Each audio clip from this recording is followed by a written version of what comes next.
Regrettably, I'm about to cause trouble. Written and narrated by Amie McNee. Chapter 15. I left, in all my dresses, walking through my house like it was filled with viscous honey, not air. Each step took forever, despite how much I wanted to leave. I went down the main staircase, my large skirts plumed out behind me as I descended. I saw myself, as if through someone else's eyes, framed by the large tapestry behind me of the men and women at court. "Leaving us, Magdalen?" Thomas was standing by our great doors. Something rose within me, uncontrollable. I was unsure I would be able to talk, but words came flowing, clear, loud, and unwavering. "Leaving forever, Thomas." He grinned. "I am to return to my true calling, witchcraft and malfeasance." His stupid smile wavered. It didn't really matter what I did now. I'd be dead tomorrow. None of this mattered. I could deck the shit out of him, and there would be no consequences. How badly did I want to hit his pudgy little face and upturned nose? Could I punch his nose back into a normal shape, or should I kick him right in the dick? I bit my lip. I'd never actually hit anyone before. A wind whisked through the open door. I felt my hair beginning to unravel, and a strange calm descended over me. Maybe Zita and Hildy had sent the winds to me from town. I took hold of his shoulder and leant into him. "I'm going to die tomorrow, Thomas, and then I'm going to haunt you for the rest of your life. And whenever you lie with a woman, you're going to think of me and my witch's mark, and your tiny, piggish penis will never rise to the occasion, and it'll be all your fault." His face had flushed pink. His breathing became heavy. His hot breath was getting all over my skin. You can't do that. I've done nothing wrong." I pushed him backwards. He tripped over his feet and fell to the floor. "Father!" he yelled. "Remember this moment," I whispered to myself, trying to imprint the image into my mind. I stepped out into the autumnal night, becoming one with the whirls of golden leaves. I did not go back to the apothecary. I went to the forest that lay above Watlington. My feet took me there. I had nothing to do with the decision. Something in me wanted to be with the trees. I wanted trees above me, trees behind me, trees beside me, left and right. So, I'm no longer a Shaftsberry. I'm no longer a lady. Does that make me a witch? If one wasn't a lady, was one a witch? Or was I now just a peasant, a no one, a fallen woman, with no money or status? What did such people even do? Was I an actual witch with magic, with power? I had cursed my own brother, which would be bizarre behaviour for someone who wasn't a witch. The sun was setting. It was getting darker earlier now. The trees in here were all turning. It was like a fire raged above me. It raged within me, too. There was a heat in my chest, right in the centre, like something within me wanted to escape. A demon? My breathing was getting irregular. My family had disowned me. More than that, they had murdered me. They had murdered Magdalen. Given up. Handed me over to Satan, to witchcraft. Burnt my future, my prosperity. "You don't even want to be a lady," I said to myself, out loud. I picked up a stick and began whacking the trees as I walked. It felt good. "You hate stitching and sewing and reading the Bible out loud." "It was my right," I yelled in reply, snapping the twigs in half and flinging them deeper into the forest. "Your right is fucking boring. No, it isn't. Yes, it is, and you never even wanted this. Yes, you did," I hissed, embracing the madness that was descending over me. "You wanted all the glory of your parents. You wanted to be like them." "Why would I want to be a cunt?" I began kicking at the fallen leaves. "You have fallen." I didn't know who had said that. I looked around for someone else. Perhaps my mother had followed me here, or my brother. There was no one. I turned around and realized I had walked too far into the forest to know where I was. I began to cry, loudly, shamefully, like I had never cried before. A purging. I yelled out and screamed, "Fucking God, fuck him. Why hadn't he looked after me? Or was I not a daughter of God? Was I a daughter of the devil? Was he meant to look after me? How does the devil look after his subjects?" I found myself kneeling on the forest floor, in the dirt. The baby blue skirts were covered in mud. "They have no idea what they've unleashed," I whispered loudly to an old oak. She groaned in the breeze like she agreed with me. My breath was laboured. Fuck this bodice. I began tearing at my back. Damn this dress. It was inescapable. I could take off these skirts. I tore off my thick damask gown and drove it hard into the mud. I imagined the look on Agnes's face if she could see me now. I was laughing. I took off my sleeves and chemise and did the same to those, picking up big lumps of dirt with my hand and squishing it into the white frills. I grappled again with my corset, but I couldn't undo it.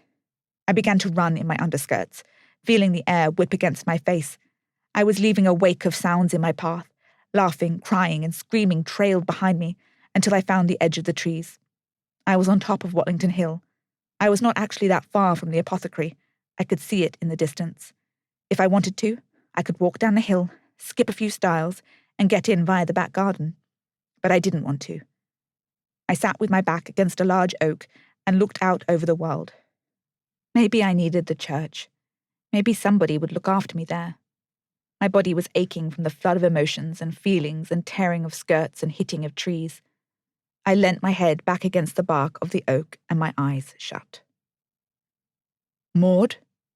My eyes opened with a start. What? I barked, disoriented. I'm sorry, Maude, I'm sorry. The big beast of a fairy was consuming my view. I hadn't heard him approach. Rufus. I took in the scene, remembering where I was. How did you find me? This is where the witches found me. That didn't really answer my question. I frowned. My day was descending on me in flashes of memory. Rufus had brought a blanket. He placed it on my knees. I pulled it up to my chest, cold. I am disowned, I mumbled. I am on my own now. He nodded, not asking for any more explanation.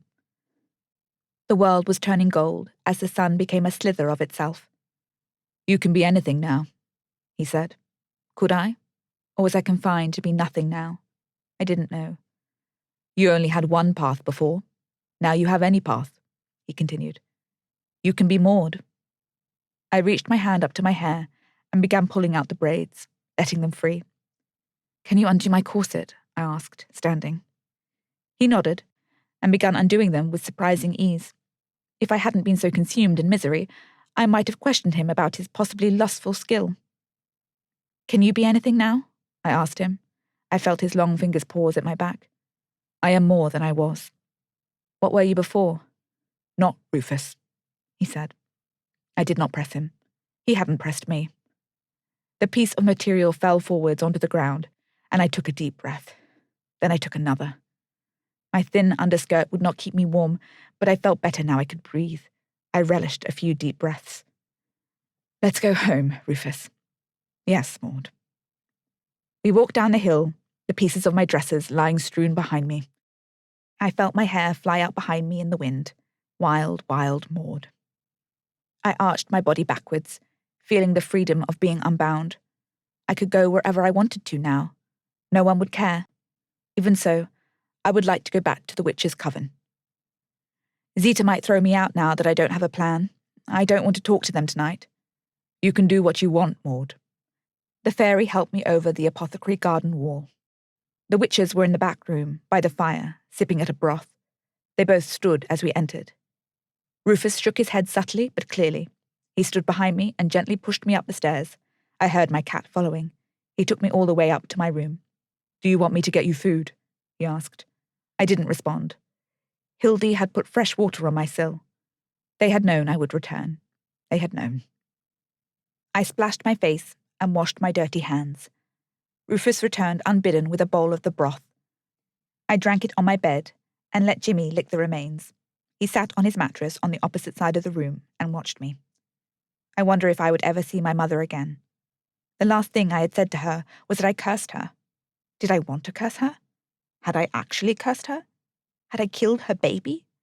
My sadness turned quickly to panic. I think I cursed my mother, I whispered. Rufus came to me and pushed me gently down onto my back, and he pulled the blankets up over me. You need to sleep, I think. Maybe I did.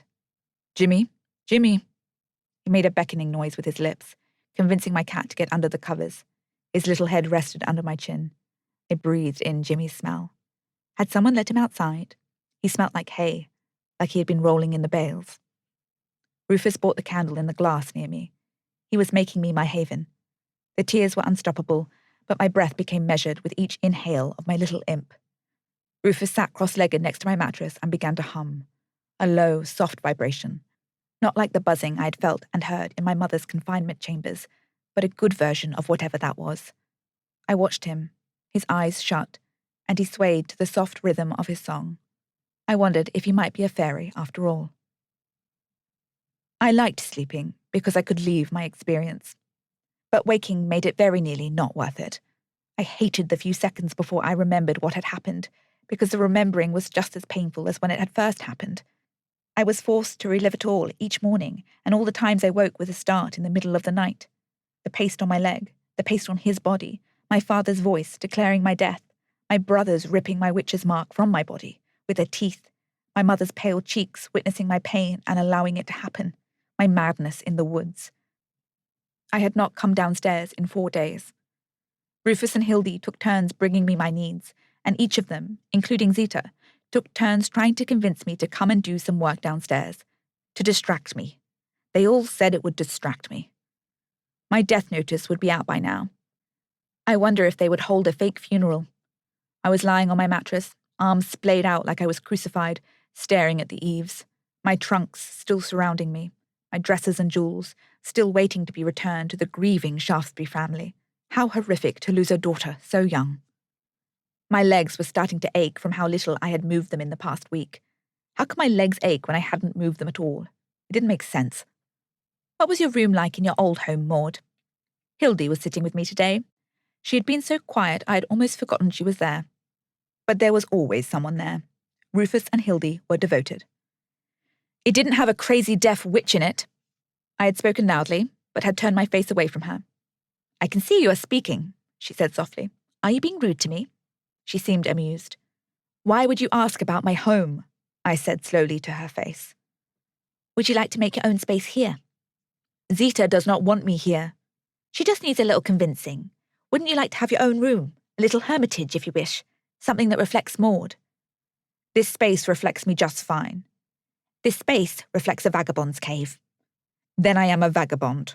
I sat up, glaring at her, all my anger funneling towards this completely blameless witch. A dead vagabond, and this is my coffin. You are not dead. I am. Fine. Her face changed. Her lips were pursed. I had never seen her look so stern. She rose eerily upwards, as if there were a string being pulled from her head. But your parents didn't kill you. You have killed yourself. You have entombed yourself. Do you understand? I scowled at her. Your parents did not kill you. You have hanged yourself with a rope of your own despair. Her words rung around the room. Perhaps she had used magic to make them echo. They repeated in my mind. I blinked. You don't understand. You think we haven't had to overcome great pains? Have any of you been killed by your own family? Far worse has been done to each of us. You have no idea of our stories, so caught up in your own pitiful misery. You're blind, Maude, and you hear far less than I. Timid, softly spoken Hildy was gone in a whirl of rage. The door slammed, and I was left in the eerie silence that comes after raised tempers. Jimmy was staring at me from across the room. I knew what he was about to do. Very slowly, he went down into a squat, preparing to defile my space with cat piss. Rufus's space too, I supposed. Jimmy was going to disrespect my vagabond's cave. Don't! Go outside if you need to go. He paused, cocked his head, then slowly walked over to my bed. Did you even need to go? I asked accusingly. His tail swished. Fucking cat. I got up. I went to the peaked small window. I looked down onto the street and let my mind settle as I watched the stragglers waddling along the cobbles below. The witches wanted me to stop moping. I didn't want to do what they wanted me to do. It would annoy me to please them. Someone threw a pot of piss out the window opposite. I caught the old woman's gaze. She smiled at me. I returned the gesture. That was nice. But I suppose by entombing myself in the witch's house, I was doing exactly what my parents wanted. What I was doing now would please them. That was unthinkable. It did seem that trying to displease everyone else meant mostly displeasing me. I was getting caught in my own venomous, vindictive crossfire. Jimmy's tail wrapped round my leg. What do you want me to do, Jimmy? I shut my eyes and remembered the moment I leant against the old oak in the woods. What had I whispered to her? They have no idea what they've unleashed. Unleashed. I wanted to be unleashed. On nobody's rope. I watched as a younger woman entered the shop. I couldn't see her clearly from where I was standing, but she was rubbing her eyes. She was crying. I heard the jingling bell ring, floating up the stairs to my ears. Curious, I cracked open my door. I could hear mumbling. It was clear she was distressed, but I couldn't make out any words. I tiptoed down the stairs into the not-so-great hall and pressed my ears to the apothecary's back door. She was still crying, her words all jumbled together. I pressed my ear even closer to the splintering wood. Something, mugwort, something, wailing. Someone pulled open the door. I fell, ear first, into the apothecary. "Good," said Zita, steadying me. "I was coming to get you." The unintelligible woman had retreated to the corner of the room, huddling over her knees and rocking. Her long red hair was dark with sweat. "What's wrong with her?" "We don't know. I can't make sense of her." "Well, what can I do?" I asked defensively. "Read her."